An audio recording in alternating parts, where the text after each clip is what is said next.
घर के सारे काम करते करते 1 बज चुका है और अभी अभी कपड़े धोना मेरा कंप्लीट हुआ ही था और गुड़िया का सताना शुरू हो गया था। तो जैसे तैसे समझा के उसको मैंने सुला दिया और अगले दिन हमने डिसाइड किया कि हमारे पुराने पलंग को, लोहे के पलंग को हम करेंगे पेंट। और पहले हमने डिसाइड किया कि बॉर्डर वाइट रहेगी और जो गोल्डन कलर का बेल आपको दिख रहा है वो रहेगा ब्लैक, लेकिन फिर हमने थोड़ा सा पेंट किया, अच्छा नहीं लग रहा था, तो इसके बाद बेल वाइट कलर की डिसाइड की और जो भी पलंग की जो बॉर्डर थी उसको हमने ब्लैक कलर में डिसाइड किया था। नया बेड लेने की कोशिश कर रहे हैं लेकिन हमसे हो नहीं पा रहा, इसीलिए सोचा कि पुराने वाले पलंग को ही थोड़ा सा पेंट करके नया किया जाए। इसी के साथ साथ मैं यहाँ पे कपड़े पैक कर रही थी। एक ड्रेस मैंने लिया था अम्मी के लिए, डेली वेयर के लिए, उनको ऐसे ही कपड़े पसंद आते हैं। और दूसरा ड्रेस मैंने लिया था हेल्पर आंटी के लिए। हेल्पर आंटी के लिए मैंने सोचा कि इस टाइम पे कुछ नया करते हैं, क्योंकि मेरे किचन का काम करती हैं, बहुत सारा काम करती है। भले ही हम उनको सैलरी देते हैं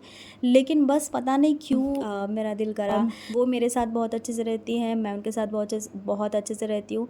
हाँ, कभी कभी कुछ हो जाता है तो अपनों के साथ होता है, तो फिर कभी खुशी कभी गम तो चलता ही रहता है हमारे बीच, लेकिन दिल में हमारे बहुत सारी मोहब्बत है उनके दिल में मेरे लिए, मेरे दिल में उनके लिए बहुत सारी इज़्ज़त और मोहब्बत है। इसीलिए मतलब कि वो मेरे घर का बहुत अच्छे से दिल से काम करती है, इसीलिए मैंने सोचा कि दिल से मुझे भी उनके लिए कुछ तो करना चाहिए। कुछ नया करने की कोशिश की, तो यहाँ पे मैंने उनके लिए एक ड्रेस रखी है, जो भी रखा है वो आप देख ही रहे हो वीडियो में। फिर इसके बाद 3 दिन का छोटा सा क्लिप मैं इस वीडियो में आपके साथ शेयर कर रही हूँ। तो आज है तीसरा दिन इस व्लॉग का।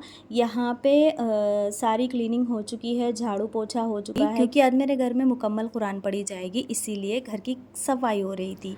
रोज़ेदार को इफ्तार करवाने का इंतज़ाम किया था, खाना खिलाने का इंतज़ाम किया था। इसके बाद इसी दिन के लिए मैंने अपनी गुड़िया के लिए ये ड्रेस पहनाने के लिए, इस ड्रेस को पहनाना डिसाइड किया। और इसी के साथ साथ कुरान की तिलावत शुरू हो चुकी थी घर में। और इसके बाद भाई साहब ने बोला कि किस किस का नाम लेना है, उन सभी का नाम, जिसके भी नाम लेने हैं उन सभी के नाम एक पेपर पे लिख के दे दे, ताकि मैं उनके नाम से बख्श सकूं। तो यहाँ पे हमने लिस्ट तैयार की, जिनके नाम हमने लिखे हुए थे वो ससुराल वाले भी थे और मेरे मायके वाले भी थे। घर में बहुत बुलंद आवाज़ से तिलावत हो रही थी, इबादत हो रही थी, बहुत अच्छा लग रहा था। बच्चे, छोटे छोटे बच्चे इबादत कर रहे थे, बहुत सुकून मिला। अल्लाह की राह में खर्च करने के बाद मुझे बहुत सुकून मिला, मुझे बहुत अच्छा लगा। ऐसा लगा कि कोई बड़ा सा बोझ मेरे दिल से उतर चुका है।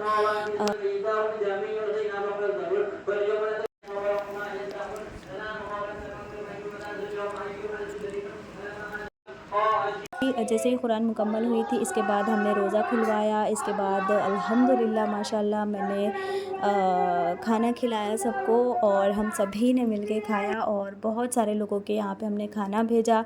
फिर मैं गई अपने बेटे के साथ, गरीबों को खाना बांट के आई थी। हेल्पर आंटी घर जा ही रही थी, उनको उनका गिफ्ट देने के लिए, इससे अच्छा दिन हो ही नहीं सकता, तो इस दिन मैंने उनको उनका गिफ्ट दिया। तो आंटी बहुत ज़्यादा खुश हुई और मुझे बहुत सारी दुआएं देने लगी और बोलने लगी कि यही दुआएं मेरी मुसीबत के टाइम पे मेरे आड़े आ जाती है। ये सब कुछ करने में मुझे बहुत ज़्यादा सुकून और ख़ुशी मिलती है।